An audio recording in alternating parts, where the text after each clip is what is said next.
వార్తలకి స్వాగతం. అల్లూరి సీతారామరాజు జిల్లా రంపచోడవరం ఐటీడీఏలో జరిగిన గ్రీవెన్స్ లో భాగంగా సాయంత్రం 5 గంటల నుండి మంటూరు గ్రామ పంచాయతీ ప్రజలు మరియు పోలవరం నివాసితులు ప్రత్యేకంగా కలెక్టర్ దినేష్ సమస్యలను అడిగి తెలుసుకున్నారు. అందులో భాగంగా పోలవరం నివాసితులు ఆర్&ఆర్ ప్యాకేజ్ మరియు భూముల ఎక్స్గ్రేషియా మరియు మౌలిక వసతుల గురించి కలెక్టర్కి స్పందించడం జరిగింది.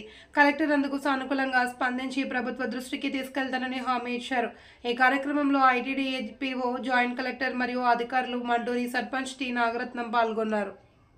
ఇప్పుడు ఈ పట్టాకి సంబంధించి అమౌంట్ నాకు రాలేదు అని అడిగితే ఎల్పీ షెడ్యూల్ మీ ల్యాండ్ లేదని చూపిస్తున్నారు సార్.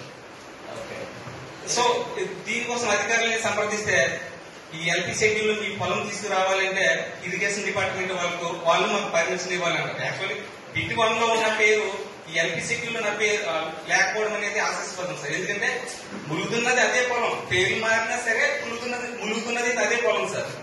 మీరు ఎన్ని పేర్లు పెట్టినా దేవిపట్నం గ్రామం నుంచి మా విలేజ్ 5 కిలోమీటర్స్ సార్. రోడ్డు ఆంధ్రవే రోడ్డు వెళ్తుంటే పొలం కనిపిస్తుంది.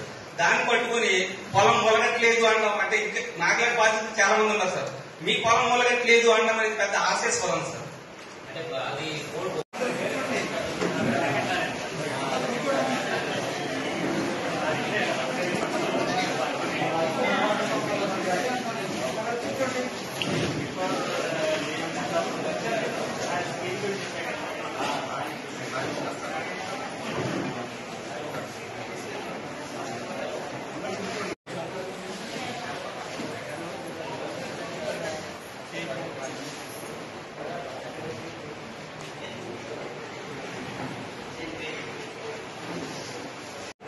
ల్యాండ్ కంపెన్సేషన్ ఇచ్చేసారు, ట్రీ వాల్యూస్ కూడా ఇచ్చారు.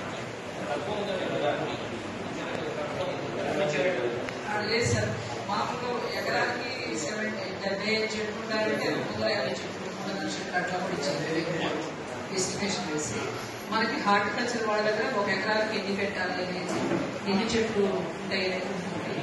దాని ప్రకారం ఒకసారి హార్టికల్చర్ వాళ్ళ నుంచి రిపోర్ట్ తీసుకుని చేయమని, కొన్ని మాత్రం కరెక్ట్ గానే ఉన్నాయి సార్. వాటి వరకు మేము ఇమీడియట్ గా చూసేసి వెరిఫికేషన్ టెస్ట్ చేస్తాం.